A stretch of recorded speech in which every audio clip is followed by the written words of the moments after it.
Good afternoon, and welcome to Columbia Rotary. We're glad you're here.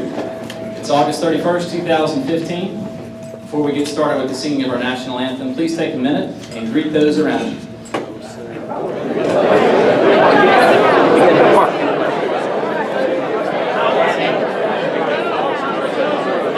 Good to see you.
Thank you, Ellen. Thank you, Bob. Our invocation today will be delivered by Brenda Oliver. Bow your heads, please, so we can pray. Blessed Lord, we are glad that you brought us here this week for fellowship and enjoyment and the thoughts that we are Rotarians and we need to serve. We ask that you bless those that are not with us, but we are with them in thought and prayer. And Lord, we ask that you help us as we go about this next week to be aware of others around us and to always reach out a helping hand and display our wonderful Rotary spirit. In Jesus' name we pray. Amen. Amen. Okay, you may be seated. As you're sitting down and getting comfortable, I'll point out the blue buckets on each table, the cart bucket on each table. If you put some money into the bucket, it goes to support our Alzheimer's research efforts. So please give generously today. We have a terrific crowd. It's great to see so many faces and so many folks here. And to welcome everyone, Harry Jeffco.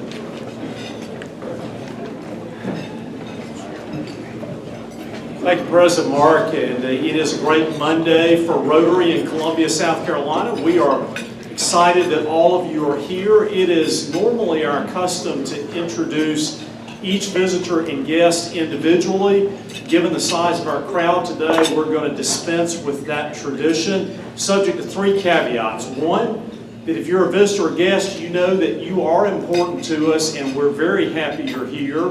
2, since we can't introduce you individually today, that means you need to come back to a future Monday meeting of the Columbia Rotary Club where hopefully we'll have that opportunity. And 3, if you are a member of this club, that puts the onus on you if there's a guest or a visiting Rotarian seated close to you, if you would at the end of the meeting make sure to give them a special personal word of greeting. With that, we are going to recognize groups of visitors. So the first group, if you are a public official, an elected official, if you'd stand, I know Congressman Gowdy's up here. If there are any other public officials, I see Councilman Runyon, anyone else? Okay, great. Thank you for being here.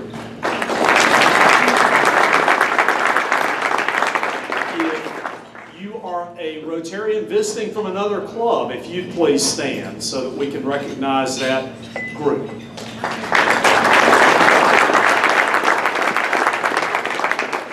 Finally, if you are a visitor, if you're a guest of someone here today, if you'd please stand.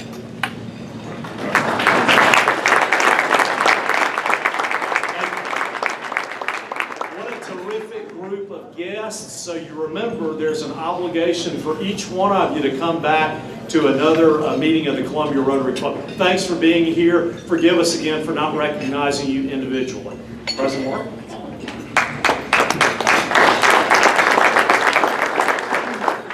that, thank you all. We're glad you're here. I do want to make a special recognition and ask Ann Matthews to stand. Ann, if you're here, there you are, right up front. Ann is former Rotary International Vice President, Foundation Trustee, and I believe the first woman to hold both those positions. So thank you, Ann, for being here. Each week at Columbia Rotary, we ask a Rotarian to come forward and share member news, club news, make announcements about what's going on. We call that health and happiness, and today's presenter is Rex Wilson.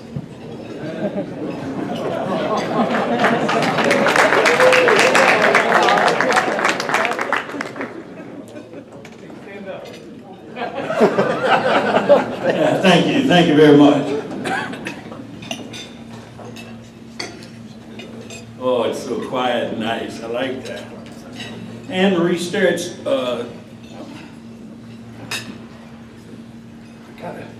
I'm so tall that the thing doesn't reach up to me.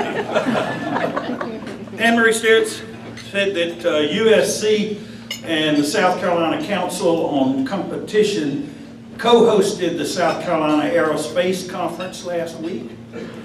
Good for you. Johnny Johnson reports that Jim Levin still enjoys receiving cards or visits after 3 p.m. He's at the Life Care Center, and it'd be good if you can do that. Louisa Campbell announces a new granddaughter, Stella Hollingsworth Berry. Congratulations.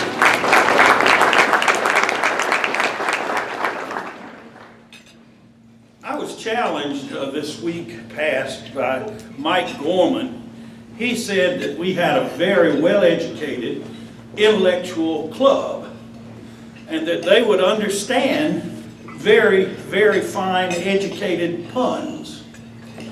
I doubted it, but I'd like for you to prove yourselves worthy. He's got a laugh meter in the back. There was the person who sent 10 puns to friends with the hope that at least one of the puns would make them laugh. No pun in 10 did. Come on now, you're bright people. You get these. Only educated minds get these puns. I wonder why the baseball kept getting bigger and then it hit me. You see? You'll never get it. A hole has been found in the nudist camp wall. The police are looking into it.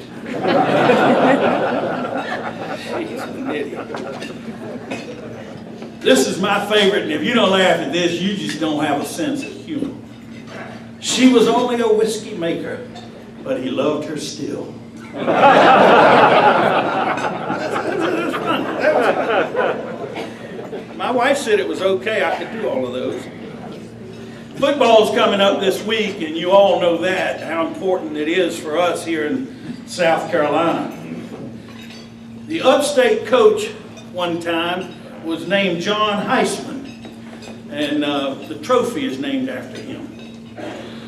He is quoted as having said, "Gentlemen, it is better to have died a small boy than to fumble the football." Some of you may remember Irk Russell. He was a defensive coach at Georgia. Went on to Georgia Southern, and he said, and I quote, "At Georgia Southern, we don't cheat. That costs money, and we don't have any." Bobby Bowden has always been good for quotes. He said, "Son, you've got a good engine, but your hands ain't on the steering wheel." He said also, "After you retire, there's only one big event left, and I ain't ready for that." I thought that one was funny myself.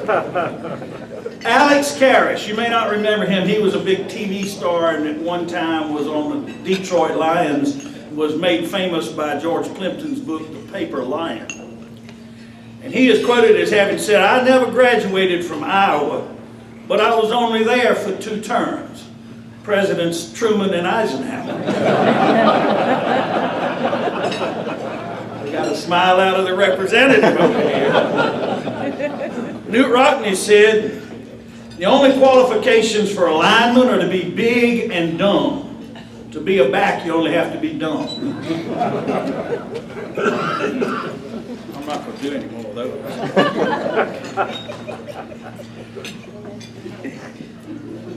No, I'm not going to do any of those. A little girl asked her mama, where do humans come from? Her mama said, God made Adam and Eve and they had children, and that's who we are descended from. A few days later, she asked her daddy, and he said, many years ago, there were monkeys from which people evolved.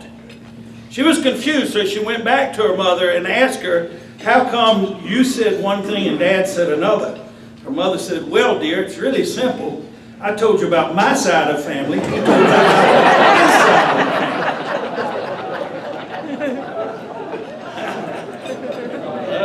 Okay, we're on fire now. Young boy entered the barber shop. The barber whispered to his customer, this is the dumbest kid in the world. Watch while I prove it. The barber put $1 in one hand and 2 quarters in the other. Which do you want, son? The boy took the 2 quarters.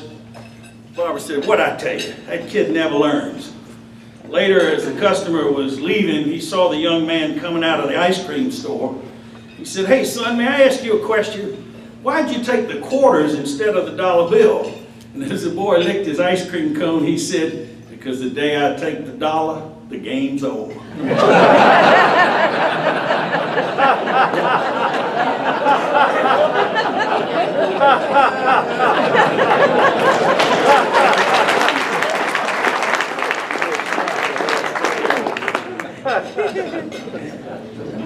A U.S. Navy aircraft carrier traveling at night not far from the New England shoreline.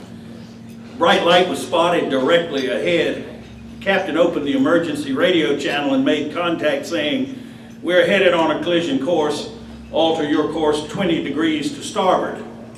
Reply comes back, you alter your course 20 degrees to starboard. The captain transmits, I'm a U.S. Navy captain. Again, I say, alter your course 20 degrees starboard. The reply is, I'm a seaman 2nd class, sir. You alter your course. Captain transmits, I'm a U.S. Navy aircraft carrier. I am not altering my course. The reply, I'm a lighthouse. Your call.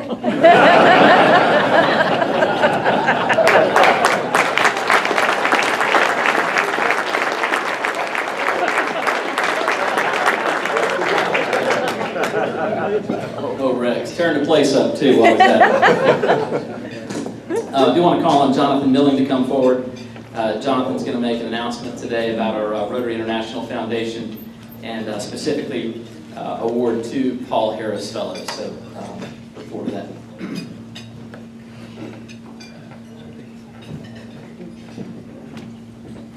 Thank you, President Moore. Afternoon, everyone.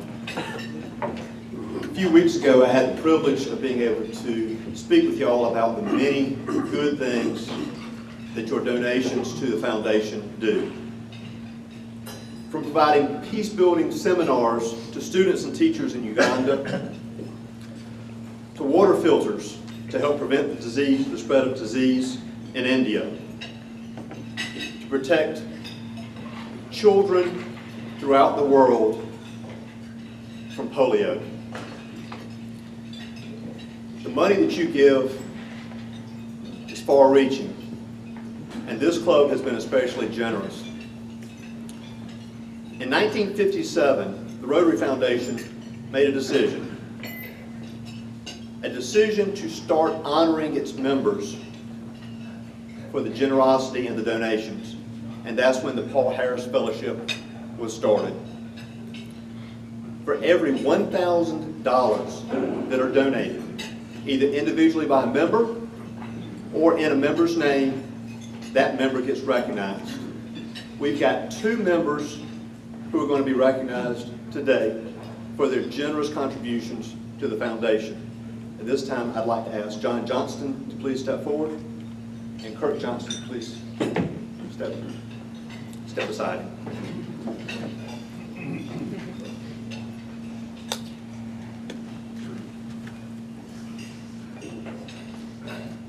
Everyone who is a member of this club knows both of these gentlemen. They truly need no introduction.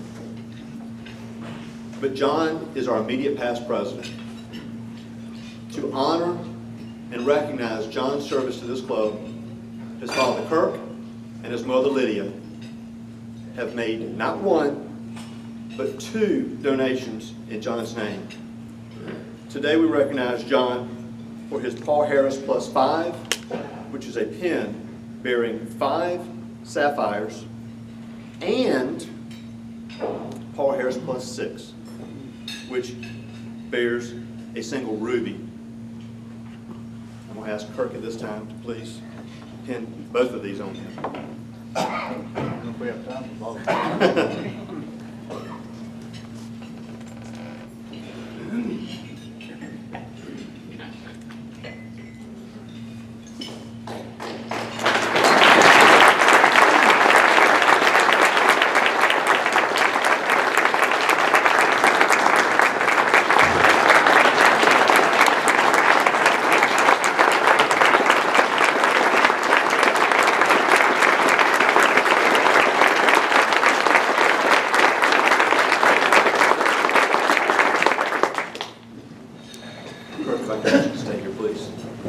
Because the second recognition we've got today is for the 2005 president, who today is being honored for his Paul Harris Plus 5, Kirk Johnson.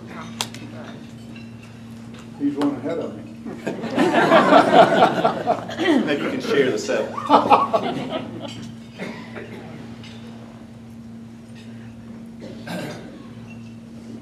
With these donations,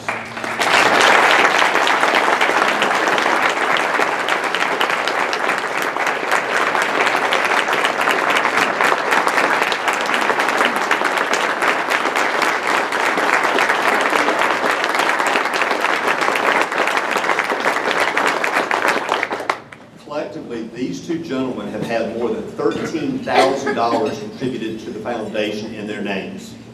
With these monies, the foundation is doing a lot of good, not just in our home state, not just in our country, but throughout the world. Thank you, gentlemen.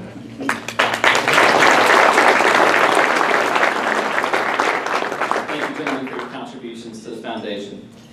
One more announcement before we get to our program. I've asked Lane Ligon to step forward and share about an opportunity we have as a club to pack food at Harvest Hope. We mentioned this last week to the club, and the response has been tremendous. So it's great that we have opportunities like this to serve our community, and I look forward to September 16th. But to tell you more about it, here's Lane Ligon. Thank you, President Mark. The response has been great. I want to thank everybody that's responded so far positively, and those who have said that because of a conflict they could not help on the 16th. But if you can, there's sheets on your table that have my phone number and email address. It's a 1 hour or so commitment, unless you want to go to the River Rat Brewery with us after that as a bonus. But it's an opportunity to do something for the less fortunate in Columbia. Wednesday, September 16th, 4 o'clock in the afternoon at Harvest Hope Food Bank on Shop Road. And if you get the information to me in advance, I'll let you know if we still have available slots. We usually oversubscribe because you're so generous with your time and your energy, and we appreciate that. Some of you have brought spouses or teenage children in the past that want to participate in a giving capacity, and that has been well received too. So thanks for that. Use the sheet on the table and email me or call me. Thank you, President Mark. There truly is a lot going on in Rotary outside the walls of Seawells, and so we look forward to the opportunity coming up. Thank you, Lane, for your leadership in that area. We'll now transition to the program today, and to introduce our speaker. Kirk Johnston is going to come forward to do that. A little bit about Kirk. Kirk's a Spartanburg resident.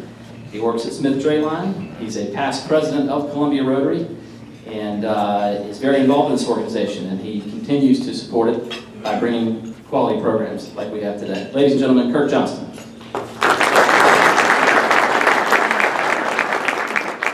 Thank you, President Mark. And I do want to thank the club for this generous donation.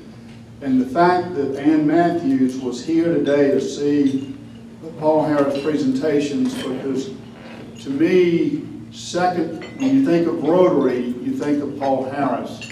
If I had to come up with a second name, it would be Ann Matthews for what she's done for the foundation.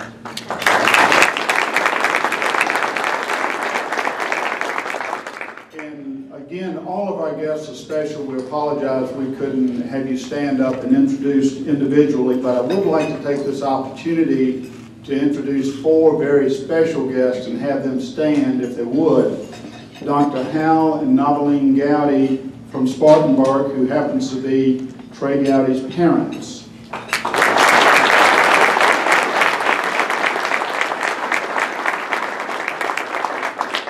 And his sister and brother-in-law, Elizabeth and Chad Abramson.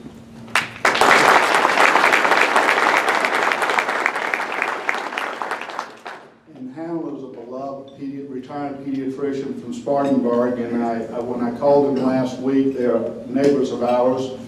I called Hal and I said, I'm sure you get to hear your son speak a lot, but would you be interested in riding to Columbia to hear a talk at our Rotary Club? And he said, well, I wouldn't, but Noveline wouldn't miss him if he was speaking anywhere in the state. So we're glad to have you with us. Congressman Trey Gowdy has represented the 4th Congressional District of South Carolina since 2010. In the House of Representatives, Congressman Gowdy serves on the following: the chairman of the House Select Committee on Benghazi, on the House Committee of Ethics, Oversight, and Government Reform, on the House Judiciary Committee, where he serves as chairman of the subcommittee on Immigration and Border Security, a subject we haven't heard much about lately. Trey was raised and currently lives in my hometown of Spartanburg with his wife, Terry Dillard Gowdy. Terry is currently a first-grade teacher in the Spartanburg County Schools. Terry and Trey are the proud parents of 2 children, son Watson, who is a first-year law student at Washington and Lee, and their daughter Abigail, who is in the freshman class here in Columbia at the University of South Carolina. Trey attended Spartanburg City Schools and graduated from Spartanburg High School. Pardon me for a second while I say, go Vikings. We had a big day Saturday in Florida and looking forward to a 2nd consecutive state championship. Very proud of our school. Trey graduated from Baylor University and from the University of South Carolina Law School. Upon completion of law school, Trey served as a federal prosecutor for 6 years. He was then elected solicitor for the 7th Circuit of Spartanburg and Gaffney counties. As a solicitor, he prosecuted cases with vigor and with efficiency, and this is not my personal opinion. In the last 3 years, I've had the opportunity to have many discussions and hear the following speakers who are office holders in Spartanburg County. Spartanburg County Sheriff Chuck Wright, Spartanburg County Coroner Rusty Clevenger, our current Circuit Solicitor Barry Barnett. As Trey well knows, Barry served as an assistant solicitor for him during his term as our solicitor. All 3 officials, of whom I have the utmost respect for in Spartanburg County, express their gratitude and praise for the job performance done by our congressman. All 3 make the identical point. When Trey Gowdy asks a question, he expects one thing: the truth. Please join me in a warm Rotary welcome for Congressman Trey Gowdy.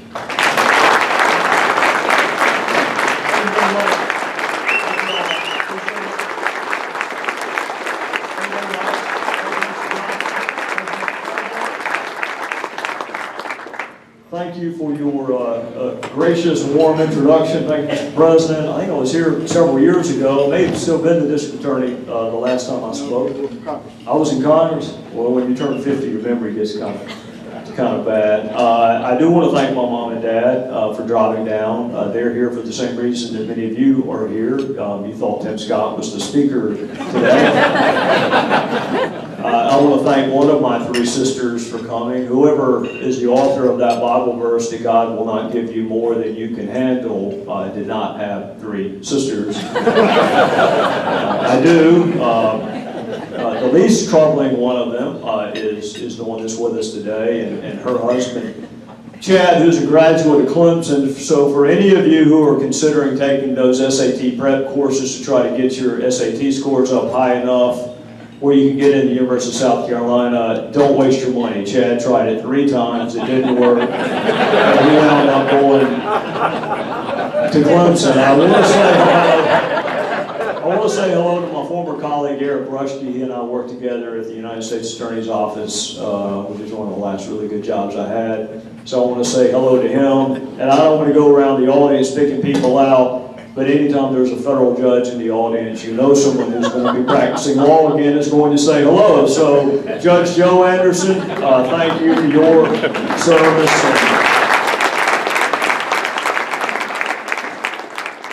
Prosecutors are not known for delivering good news, but I do want to start with some good news. We are incredibly blessed to live in a country where we get to interview and select and elect our leaders.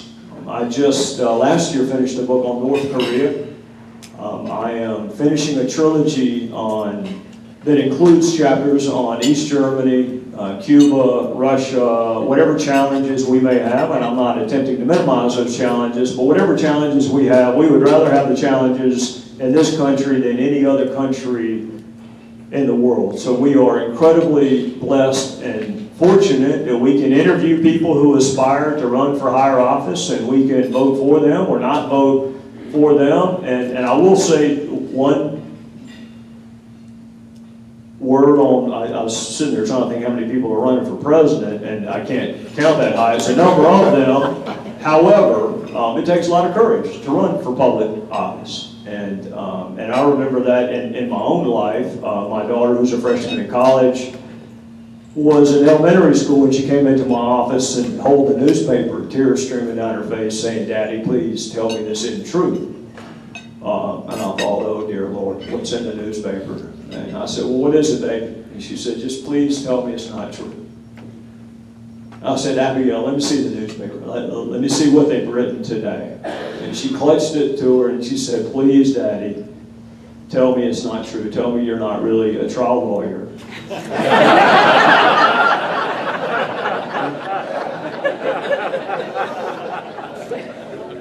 2 weeks ago it was the stock market, then it was the Iranian nuclear deal. This week it's college football, but I think the big elephant in the room is the Ashley Madison website that had everyone's attention, at least in Washington, about 10 days ago.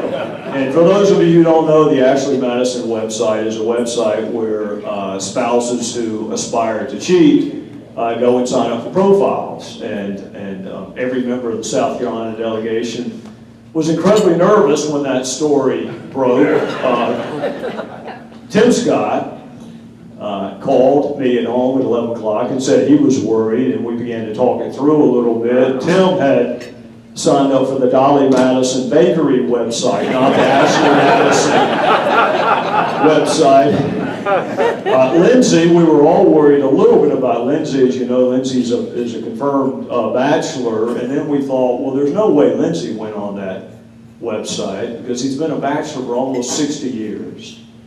And we know Lindsay, and we know that the chances of him ever finding anyone in the world who loves him as much as he loves him would be zero. So there's no chance that Lindsay would ever go on that. And Mulvaney, who's a congressman from Indian Land, listed his wife as the emergency contact number on his Ashley Madison profile. So we escaped that, but just barely. Most of you know your history really well, so you know that there were 12 amendments originally offered as our Bill of Rights. There weren't 10, there are 10 now, but there were 12. And one of those 12 said that your compensation could not be increased or decreased during the pendency of your time in office. And that amendment was not ratified. It was not accepted. Fast forward 200 years, there's a young man by the name of Greg Watson, who's a student at the University of Texas. And he does a little bit of research, and he concludes that amendment is still pending. It wasn't ratified by a sufficient number of states, but it's still technically pending. So he wrote a paper on the fact that that amendment, proposed amendment, was still pending. He made a C on the paper, by the way. But that led to the passage of what is now our 27th amendment. And I tell you that story to tell you that democracy is deliberate. Democracy is designed to be deliberate, perhaps not 200 years worth of deliberate, but deliberate nonetheless. And the moral of that story to me is that one person can, in fact, in a participatory democracy, make a difference, that it takes time. But the other moral of that story to me is there's a difference between being deliberate and being dysfunctional. And I think if I were to ask you what word best describes the political process now, particularly in Washington, many of you would use the word dysfunctional. And that's the public perception. And public perception in many instances is much more powerful than reality. How many of you remember Steve, what was his name, Bergman? The Chicago Cubs playoff game tried to interfere, or did interfere with a foul ball. You remember that? You remember?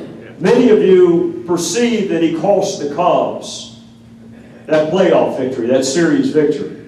We've kind of washed out of our mind the fact that the Cubs gave up 4 hits after he interfered with Moses Alou. We've kind of given up the fact that the shortstop booted a double play ball after Bergman interfered with that foul ball. In our minds, he is the reason the Cubs lost. Even Moses Alou has come out afterwards and said, that's not why we lost, but that's what we perceive.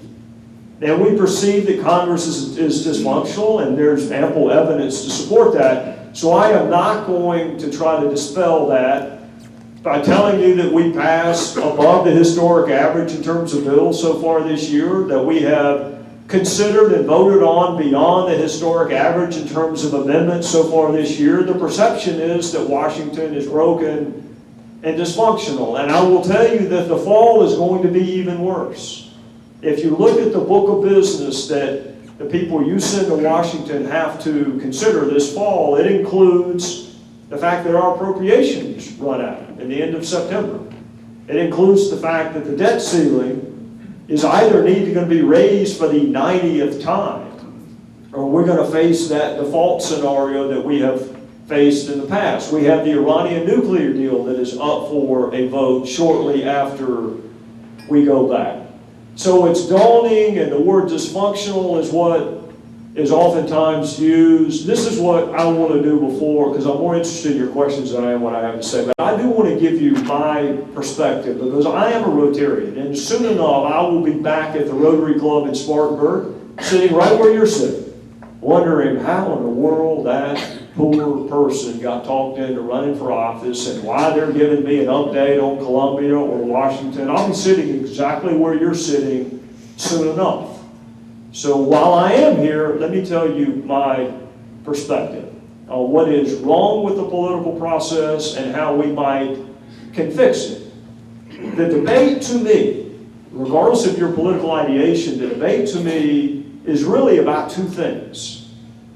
What is the proper size and scope of government? You get down what divides the 2 parties, it is the role of government in our lives. If I were to tell you or ask you, how many of you want government out of state and local education? How many of you would raise your hands? It'd be more than that if there were polygraphs hooked up to you, but there are a few of you. So when you hear government, you immediately don't think school board, because not a single one of you would want your local school board out of making decisions about state and local education matters, right? It's just when you hear government, you think, as I do for the most part, federal government. But your school board is government. That's the government, frankly, that's closest to you. So the debate is not over whether or not there's a role of government in education. It is what government should play that role and to what extent. You vote on your school board members just the same as you vote on Joe Wilson or Mr. Clyburn or whoever your representative is. So what is the proper role and scope? What do we look to government for? What did we used to look to one another for? What did we used to look to the community or the church or family or neighbors? That is the debate that we have got to get settled in this country. Because I have yet to meet a soul who thinks that government ought to be wasteful and inefficient and fraudulent. I've met plenty of folks that think it ought to be bigger, and I've met folks that think it ought to be smaller. So if you agree that it should be efficient and not wasteful, then the next debate is what is the scope? What do we look to government for? That's the first thing we have to decide. The second thing we have to decide is whether or not the end justifies the means. I can tell you that when Rusty was a DA and when Judge Anderson was a judge, we saw evidence suppressed, not because we didn't think the perpetrator committed the crime, not because the police didn't have good intentions, but because they made a mistake. There was either an error in the search warrant, or there was an error in the arrest warrant, or maybe there was a technical invocation of the Fifth Amendment that the police officer in good faith could not have known, or maybe even the court changed its mind and decided we're going to create a new thing called, listen, I don't know, say the exclusionary rule. And you're sitting there thinking, but you got the right guy. This is the person who committed the crime. We found the drugs in the room. What do you mean you're going to suppress the evidence? What do you mean you're going to dismiss the indictment? You got the right guy. Yeah, you do. But you didn't do it the right way. You don't blink an eye at that. You do not blink an eye when you hear that because the police may have made a mistake, the consequence of that is somebody that we believe may be guilty is going to go free. Or evidence that we believe would be probative and relevant is going to be excluded. We accept it with respect to that branch of government. But when it comes to politics, you need look no further than this notion of sanctuary cities. What is the legal basis for a sanctuary city? Have you ever asked yourself that? I don't care what your opinion on immigration reform is. I could care less. It's none of my business. I'm not here to talk about immigration reform. I am going to mention something called the Supremacy Clause. I thought federal government law trumped the law in the city of San Francisco.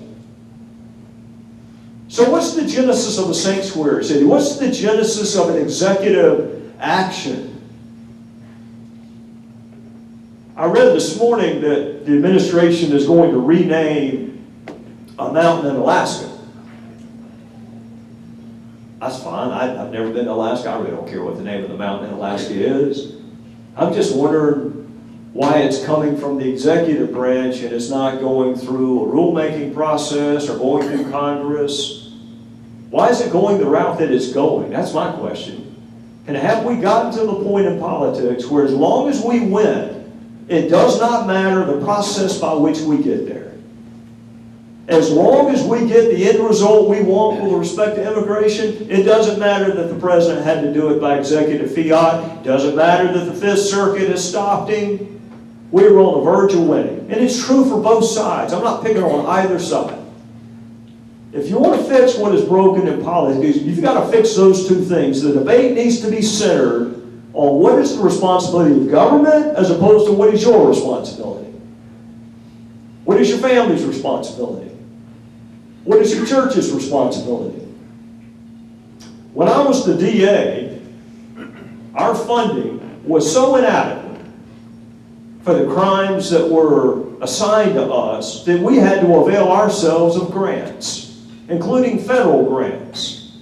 Whose job is it, do you think, to fund the prosecution of state crimes? You think it's the state's job? I can take you to states right now. I can take you to counties in this state right now. where it's the local government that has to pay for it. The state funds are totally inadequate. And I can take you to judicial circuits in this state that probably would not survive if it weren't for federal grants. That is a uniquely, inherently state obligation, the prosecution of state crimes. So while we're debating the size and scope of government, I'm all for reducing the footprint of the federal government. Make the state government own up to its responsibilities. That's true with criminal justice, it's true with education, it's true in lots of areas. But the debate needs to be on that. What is the role of government? What's the proper role of government, and does the end justify the means? You got a chance in 2016 to either continue the direction the country's going on or have a slight change or a major change. That's up to you. This is a participatory democracy. So what Franklin said to whoever asked him afterwards, I've given you a republic if you can keep it. And one of your other founding fathers said, you can keep it, but it's going to require a moral and educated citizenry. Got a chance in 2016. What I am hoping for is to hear candidates not just tell me what they believe, but why do they believe it. I get that everybody believes in respect for the rule of law. Why? I get that certain candidates want a more limited government. Tell me why. I get that you think that we are strongest when our military is the strongest. Tell me why. Don't just tell me what, tell me why. I am looking for candidates that can communicate that in a hopeful way, in a way that is worthy of the people that they seek to represent. Because I am hopeful that at least in my lifetime, the type of discourse that we have in the political arena is going to get a little bit better. It's going to get, I guess I come from a background where I had to persuade 12 people who were not able to get out of jury service. That's what I had to do. And I can just tell you what doesn't work. Insults don't work. Hypocrisy doesn't work. Facts, evidence, a relationship, authenticity, credibility, sincerity, that works. It works in every facet of life. Maybe we ought to try it in politics. Maybe we ought to try it at the highest level in politics. We have a unique opportunity. What would the people in North Korea give for the chance to interview and select their leaders? What would they give? We have a chance to do it. And we're all frustrated with the state of politics. It ain't going to be fixed by the participants. Participants are not going to fix it. You'll fix it. When you demand more, you expect more. Don't donate to people that don't both act and vote the way you want them to. They're both equally important. Make sure they act the right way. We've been given, as Dr. Franklin said, we've been given a republic. If we can keep it, I think we can. We just need kind of what we're beginning to see a little bit right now, both on the Republican and Democrat side. People are becoming to express their dissatisfaction in provocative and interesting ways. So keep it up. Keep it up, though, with an end in sight, an end objective in sight. With that, I will be happy to duck and dodge any questions you may have. Seeing none. Oh, Eric, how are you? Congressman Gowdy, what, if anything, can be done about the Obergefell decision? Can you refresh my recollection? Is that the same-sex marriage decision? Yes, sir. Well, what can be done after a Supreme Court decision? You can, Eric, you can make sure that there are no residual or ancillary impacts with respect to religious institutions' ability to make the decisions that are consistent with their religious beliefs. So what I mean by that, you go to another Supreme Court case, Hosanna Tabor. It was a religious school that wanted to hire only believers to teach. And it went to the Supreme Court. You know what the vote was? 9. 9-0, that they can. So if that's where the Supreme Court is with respect to religious entities, we have to make sure that doesn't change. That schools like North Greenville or Charleston Southern or any of the schools, Bob Jones in my district, any of the schools that are founded on certain biblical precepts are not asked to violate those biblical precepts. But where does the interplay come in? It comes in with money, right? I mean, that's the threat the federal government has, is that we're either not going to make you eligible for grants or we're not going to make you eligible for student loans. That's the power that the federal government has, is the monetary entanglement. I will say this with respect to that decision. If you haven't read the decision, I would encourage you to do so. And if you haven't read the dissent, I would encourage you to do so. And I would encourage you to do so for this reason. Justice Kennedy cites a liberty interest, a previously unidentified liberty interest in the majority opinion with respect to same-sex marriage. And what I thought Justice Roberts' point was so interesting in the dissent was that we are going to go out of our way to identify a liberty interest that has never existed since the beginning of time. And in the process, we're going to deny you the one liberty interest that is so fundamental to democracy, which is the ability for you to decide for yourself. If you want to live in a state that recognizes same-sex marriage, that's up to you.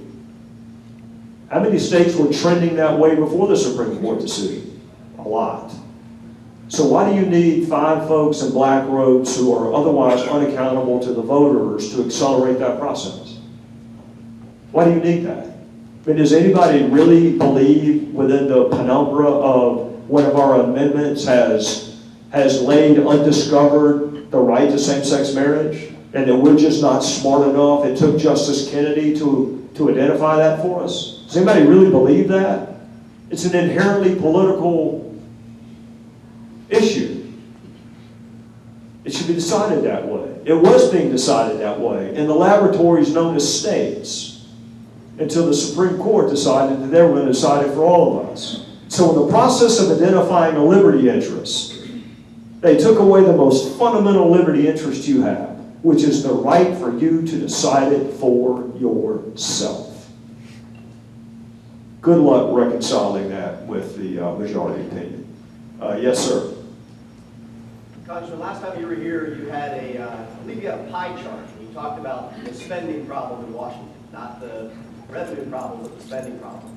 If you could give us an update on that possibly, and then also your thoughts on Gowdy, please. Yeah, the spending problem's all gone away. We're doing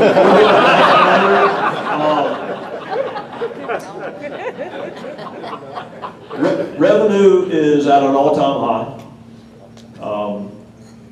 Myriad reasons for that, but our Treasury took in more money last year than any year previous, and we're still running a deficit of about $500 billion.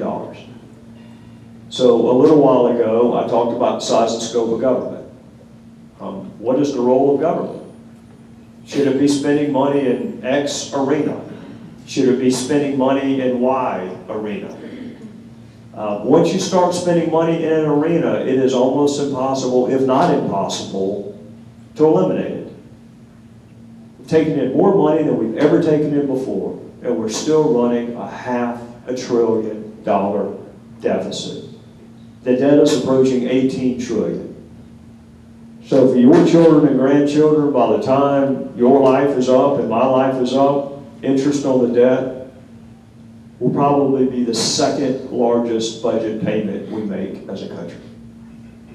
What are we doing about it? We tried sequestration. That proved to be wildly unpopular. If you remember sequestration was going to be that horrible thing that incented the so-called super committee to come to a magic agreement on spending. And shockingly, the super committee not only didn't come up with anything, they didn't even present any ideas. So sequestration kicked in. What we saw was a couple of things. That's not a really good way to cut spending. Everything doesn't need to be cut equally. The other thing we saw, other than Arnie Duncan pointing out that we had to fire every school teacher in West Virginia, I think he was wrong about that. I wasn't 100% sure how many school teachers there were in West Virginia, but I can tell you that they did not fire all of them. The gloom and doom that was predicted that accompanied sequestration never came to pass. It turned out we actually could absorb a 2% decrease in the rate of growth and be just fine. What's it going to take? It's going to take a national will with respect to entitlements, with respect to Medicare, Medicaid, Social Security. Those are the drivers of the debt. It's not discretionary spending. Defense spending, that debate's going on also. The notion that there wouldn't be waste, fraud, and abuse in the Pentagon is ludicrous. There is everywhere. But if you were to list the preeminent functions of the federal government, national defense would be pretty high up there. So, but until you're going to have a serious conversation about Medicare and Social Security, really more so Medicare than anything else, until you're ready to have that serious conversation about adjusting it based on memes and other things that are not politically smart, you're going to continue to run a deficit. You can cut out all the foreign aid, you can zero out congressional salaries, you can do all the things that politicians who want to appeal to certain parts of the populace mention, and you may have impacted 0.1% of the budget. If you're serious about getting the budget in line, 65% of our spending is what we call mandatory. And you're going to have to touch the mandatory spending. With respect to Benghazi, I'm pleased with what our the folks on our committee have been able to do. We have interviewed witnesses, including eyewitnesses that no other committee of Congress has interviewed. And if you want to have an investigation that is worthy of the memory of your 4 dead fellow Americans and worthy of the respect of your fellow citizens, you need to run it the way that Eric and I used to run investigations, or the way that Judge Anderson used to oversee them with the grand jury, which means it doesn't have to be public, can be done privately, can be done thoroughly, can be done as apolitically as possible. I mean, I'm not naive. This is not a law enforcement investigation, but it is a serious investigation. And to run serious investigations, you need to access all the witnesses and all the documents. And it's been a challenge. And the great challenge is the way the framers set it up. Legislative branch is not designed to run investigations. The executive branch is. Judge Anderson sends a subpoena, or Rushke sent a subpoena when he was a federal prosecutor, he could send a marshal. I don't have the option to send a John Boehner to go have a subpoena enforced. First of all, that find out what golf course he's on, and that would take a while. I don't have the power to do it. So that's not my job, that's not my role. Within the constraints of what the legislative branch can do, I think we're going to do a really good job. But we don't have the same tools look at what's going to happen either today or tomorrow. There's going to be another batch of emails released from the Department of State, right? And they're going to be released. Why? Does anybody know why? Because one single solitary Article 3 federal judge ordered that they be released. That one single solitary Article 3 federal judge has more enforcement capability than 435 members in the House of Representatives. I'm not lamenting that. I'm just saying that's why they're being released, not us, the judge. Our branch is not the branch to conduct investigations. Yes, sir. Why didn't the Republican Party do something to try to stand up the Obama administration after they shut down the investigation into the new Black Panther Party and their voter intimidation in Philadelphia? Like what? Like what, such as stand up to them? Yeah, I mean that was a Department of Justice investigation, and the Department of Justice decided not to pursue criminal charges. I mean, I'm not an attorney by any stretch of the imagination. It's just I've seen a video of the thing, and it's members of a hate group standing at a election poll with a billy club, that is voter intimidation, as I understand it. And I would think that it's the job of the Department of Justice to press charges against people who do stuff like that. And if the people in charge of the Department of Justice refuse to do their job, they ought to be fired. I don't know how you do that. Well, so far, I don't think you've said much anybody disagrees with. I'm just waiting on what the legislative branch can do about it. I don't know. Well, I'll tell you what I think we can do. Figure out how to win national elections. Because we've won 1 out of the last 6 popular votes for president. And when you win the presidency, you control the executive branch. And whether it's that investigation or whether it's the targeting of conservative groups by the IRS or whatever you think should have been looked into differently, more or less, that is necessarily an executive branch function. I mean, they brought down Richard Nixon when he held the executive branch. Who's they? The Congress? Or somebody, I don't know. Well, he resigned. He resigned. I think who brought him down are the people in the room with you. I think it was public outrage. He could see the handwriting on the wall. One more question. Yes, sir. Congressman, could you speak on Iran and that whole situation that's going on? Well, I think what's going to happen is both the House and the Senate has sufficient votes to express our disapproval formally with the negotiated agreement. The President will veto that resolution of disapproval, and we are not likely to have the votes in the Senate to override the veto. And again, I don't mean to sound like a broken record. However, who, under our constitutional republic, who has the power to negotiate with foreign governments? The executive branch.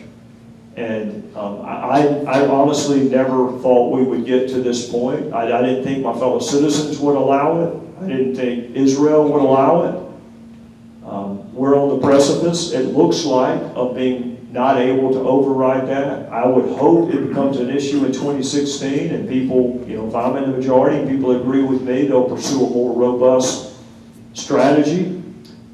But unless they're not counting correctly, I don't believe they have the votes to override the veto. And it's a dangerous world that we live in is going to become even more dangerous. And I'm not talking about Israel and Iran. I'm talking about other Arab countries in the region are not going to sit idly by while Iran has nuclear capability or appears to be headed that way. It is going to get worse. John Kerry would not be my choice, or James Taylor for that matter, would not be my choice of people to go negotiate. But my team lost. And until I can figure out how to win, I'm not going to be able to put my person in that slot. So, thank you all.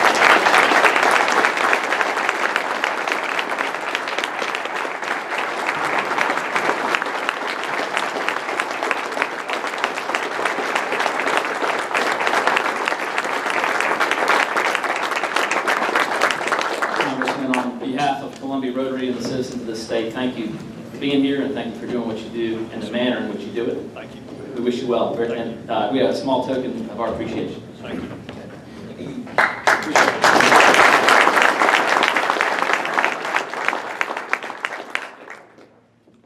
President-elect John Backus has a quick announcement about what's coming up. Good afternoon.